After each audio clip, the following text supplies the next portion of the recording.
Bienvenidos a este módulo número 3 en donde vamos a hablar del papel que juegan las emociones en nuestra vida. Somos seres emocionales y cómo repercute esto particularmente en una era donde la mayoría de los seres humanos fingimos lo que nos sucede, reprimiendo de esta manera emociones creyendo que las estamos rechazando. Sin embargo, las estamos reprimiendo en nuestro organismo. ¿Qué consecuencias trae esto en nuestra vida? Y cómo estas consecuencias están lejos de nuestra percepción. ¿Y a qué se debe todo esto? En primera instancia, vamos a comenzar con el tema haciendo la siguiente pregunta. Para vos, ¿qué es lo que está bien y qué es lo que está mal? Una pregunta que seguramente te puede remontar a respuestas relacionadas con información que tenés desde que diste tus primeros pasos en esta vida. Por eso es importante, en primera instancia, saber quién sabe lo que está bien y lo que está mal. ¿Quién tiene la certeza para decir que esto está bien o esto está mal? Sin embargo, como si fuesen certezas, nos imponen una enseñanza desde muchísimos frentes. No solamente son nuestros padres, nuestra familia, la gente que nos rodea, la sociedad, la educación. Nos imponen una moral en donde está muy establecido qué está bien y qué está mal. Inclusive esos parámetros cambian según el lugar en donde vivas, según tu idiosincrasia, según tu espacio geográfico, ¿sí? Tu ubicación geográfica. Entonces a veces nos encontramos con opiniones totalmente opuestas, porque nuestra crianza es distinta. Sin embargo, toda esa información de carácter meramente externo no tiene nada que ver con lo que nos sucede internamente. Y desde muy niños aprendemos a etiquetar determinadas emociones que nos surgen naturalmente frente a una situación adversa como negativas. Etiquetamos al enojo, etiquetamos al miedo, etiquetamos la tristeza como si fuese una emoción negativa. Sin embargo, no lo son. Son emociones naturales que particularmente desde que somos muy niños las sentimos. Y si de muy niños hemos visto estas sensaciones como malas y las hemos tratado de rechazar, desde muy niños hemos estado acumulando emociones adentro de nuestro organismo. Desde que somos recién nacidos, específicamente desde los 0 a los 7 años, a nosotros se nos produce, dependiendo de nuestro tipo de personalidad, una herida emocional. Una herida emocional que puede ser gestionada por nuestra mamá o nuestro papá. ¿Sí? Dependiendo del caso, esta herida emocional nos genera una angustia muy grande en determinado aspecto de nuestra vida, lo cual termina determinando un mecanismo de defensa para, en cierta manera, huir de este gran temor que acaba de surgir y protegernos. El tema es que con el tiempo nos arraigamos tanto a este mecanismo de defensa que lo empezamos a identificar como si fuese nuestra propia personalidad. Y lo que identificamos como nuestra personalidad no es más que un mecanismo de escape de un temor. Si a los 3 años sufriste un abandono o inconscientemente percibiste una distancia de tu mamá y particularmente lo etiquetaste inconscientemente como un abandono, vas a temerle al abandono. Y ese abandono va a haber generado originalmente un mecanismo de defensa que te haga escapar de ese abandono. El tema está en que cuando nosotros utilizamos este mecanismo de defensa, no solamente como nuestra personalidad, sino como la única manera de conseguir absolutamente todo, estamos limitando nuestra capacidad de resolución, estamos limitando nuestra capacidad para poder enfrentarnos a los distintos parámetros, a los distintos escenarios que se nos pueden presentar en la vida. Sobre todo, estamos limitando el resultado. Porque este mecanismo de defensa llamado personalidad, lo único que hace es que nosotros seamos repetitivos en nuestra manera de accionar, en nuestra manera de dirigirnos hacia cualquier tipo de adversidad. Entonces, los resultados se repiten una y otra vez. El contexto, sí, lógicamente puede variar, pero son pequeños detalles que parecen adornar un nuevo escenario, sin embargo, no lo es. Es una situación recurrente que viene a tratar de mostrarte algo en la vida. Principalmente Saber que desde que somos niños a nosotros no nos ofrecen ni nos proveen de los recursos necesarios como para que expresemos correctamente nuestras emociones. Y ahí está el principal dilema, porque la mayoría de las emociones, al no saber cómo tratarlas, cómo expresarlas, haber tenido la información práctica, no el conocimiento, debemos salir del plano mental, debemos salir del plano intelectual para poder ser más sensoriales. Nuestra mente no es nuestro único eje. Nosotros somos mente, somos cuerpo, somos emociones, somos espíritu. Y vamos a estar siempre alejados de nuestro espíritu si tratamos de resolver absolutamente todo lo que nos pasa desde un plano mental. Por eso es importante que veamos muchas de las emociones que desde muy chico hemos etiquetado como negativas, las veamos como totalmente necesarias. Es importante empezar a concebir que a veces cuando estamos enojados hay que expresar el enojo. Cuando estamos tristes hay que expresar la tristeza. Si no, hemos atrapado, ¿sí? Nos han enseñado a rechazar, a ser optimistas, siempre que sea posible. Sin embargo, en más de una situación se ameritaba estar triste, se ameritaba estar enojado.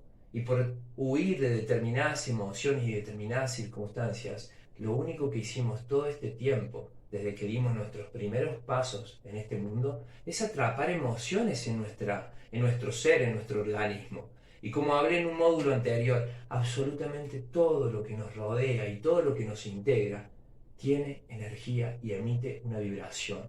Por ende, todas esas emociones que empezaste a atrapar desde que diste tus primeros pasos en el mundo, estaban cargados de una determinada energía.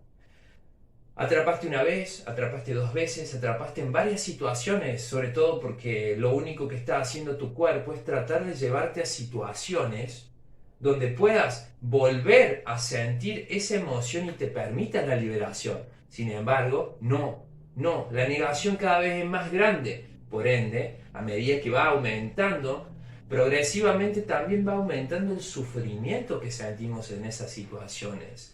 Pero también algo que aumenta, que es lo que nos impide percibir el sufrimiento, es la insensibilidad.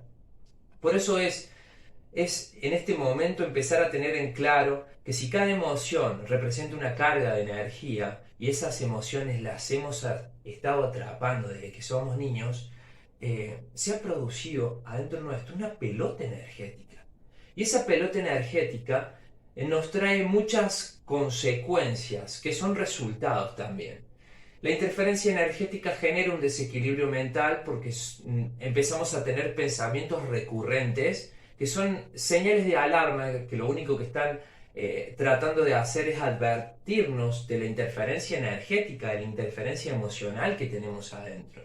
Muchas veces creemos tener un mayor porcentaje de pensamientos negativos que positivos, y es que la mayoría de las emociones en estado negativo las hemos reprimido adentro nuestro, y el pensamiento lo único que está haciendo es alertarnos de esa situación.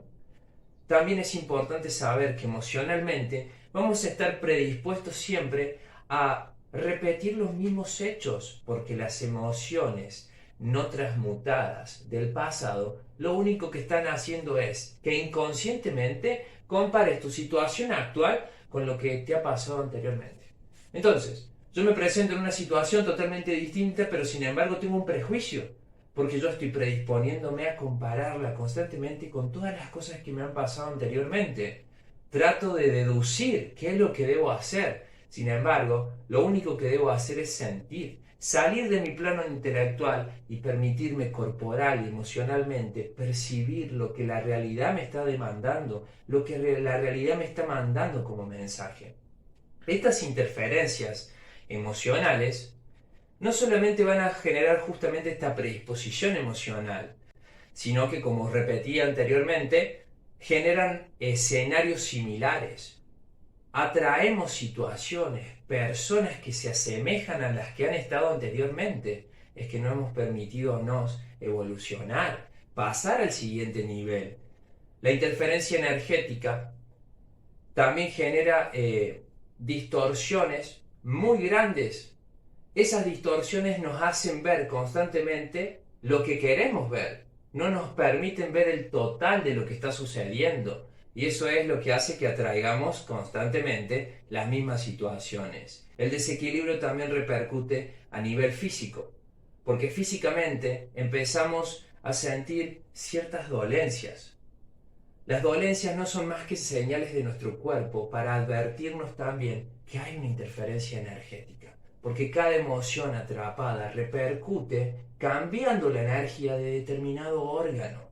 Y cuando acumulamos emociones durante muchísimos años, porque algunas personas en este momento seguramente tengan edad como para reflexionar y decir, mi pasado la verdad que no es tan largo. Entonces en todo este tiempo he atrapado emociones, de seguro has atrapado emociones. Pero hay personas que pueden decir que su historia es de más de 60, 70 años. Y en este momento se encuentran sabiendo con certeza de que la mayoría de los sucesos en su vida han tenido algún tipo de similitud, que las personas que se han aproximado a su vida han sido lógicamente distintas, pero similares en sus formas de reaccionar o de comunicarse o de manejarse conmigo. ¿Por qué sucede eso? Porque nuestra carga vibracional, tan influenciada por las emociones que venimos atrayendo, nos hacen vibrar de determinada manera. Y ese código que se presenta es un código que constantemente está trayendo una situación totalmente necesaria en nuestra vida para poder aprender, para poder evolucionar, pero no se puede permitir la evolución de nuestro espíritu desde un plano intelectual y sin la capacidad de sentir emociones. La tristeza es sumamente importante. Es importante expresarla, sentirla. ¿Qué tiene para enseñarnos? El enojo. ¿Qué tiene para enseñarnos? Muchas veces cuando entramos en este camino interior hacia el reconocimiento de lo que está allí adentro, nos vamos a encontrar con distintas capas de emociones, ¿sí? Que están en cierta forma atravesadas o bloqueadas por emociones como la culpa, como la vergüenza. Porque como he dicho, desde muy niños nos enseñan que esto está bien y esto está mal. Y si no hacemos lo que nos han indicado, nos han impuesto que estaba bien, sentimos culpa, sentimos vergüenza. Entonces, antes de llegar a capas inferiores, en donde nos vamos a encontrar con una realidad emocional muy distinta a la que hemos aparentado tener, siempre vamos a encontrar emociones como la culpa, siempre vamos a encontrar emociones como la vergüenza, porque sentíamos que estaba mal, que íbamos a ser juzgados, que íbamos a ser criticados por la sociedad. Sin embargo, lo único que estábamos haciendo es generarnos un daño a largo plazo, porque esas emociones siguen estando ahí en un plano inconsciente y el inconsciente es totalmente atemporal. Entonces aquellos sucesos que sucedieron hace 15, 20, 30 años siguen ahí, interfiriendo energéticamente como si hubiesen pasado hace 15 minutos. Entonces, ¿por qué necesitamos sufrir tanto? ¿Por qué necesitamos obviar la realidad cuando es tan tangible? Estamos teniendo pensamientos que deslumbran lo que nos está sucediendo internamente. Dejemos de poner la mugre abajo de la alfombra. Nosotros somos como represas. Podemos aguantar una carga emocional hasta cierto punto, pero cuando esa represa se fractura, se fisura, las consecuencias son sobrenaturales, las consecuencias son trágicas, porque lo que después avanza no tiene forma de retroceso. Y a veces llegamos a puntos en donde el retroceso ya no es una opción. La única opción a veces es asimilar que las emociones que hemos atrapado desde que somos niños nos han generado daño, nos han generado sufrimiento y que probablemente en determinadas instancias no haya vuelta atrás y nos generen irnos de este plano. Siempre hay dos opciones. Una opción es empezar a hacer una introspección en donde nos demos cuenta quiénes somos por dentro, en donde nos contactemos con nuestras emociones, en donde nos demos la posibilidad, sobre todo, de utilizar nuestros grandes temores, nuestros grandes miedos como horizonte. Dejar de huir de ellos, porque si algo estoy seguro es que de lo que huimos, eso nos persigue. Por eso es importante enfrentar nuestros miedos, verlos como horizonte, lo repito, porque de esa manera nosotros vamos a encontrar un camino hacia nuestro interior y en ese interior nos vamos a encontrar con muchísima oscuridad, pero oscuridad de la cual somos parte. No somos solamente luz, somos oscuridad y luz, y justamente en su hermoso y divino equilibrio nosotros vamos a poder encontrar ese propósito elevado que habla de quién somos y para qué estamos en este mundo. Somos seres emocionales y en este programa vas a reconocer todas las emociones que han terminado determinando, ¿sí?, tu tipo de naturaleza tóxica, tu tipo de distorsión. Somos seres emocionales. En primera instancia, hay que identificar y aceptar el rechazo de todas las emociones que no te has permitido sentir. Luego de ello, vamos a darnos la posibilidad de liberar esas emociones para particularmente darnos esa posibilidad de ser libres a la hora de relacionarnos con lo que está sucediendo en este preciso momento.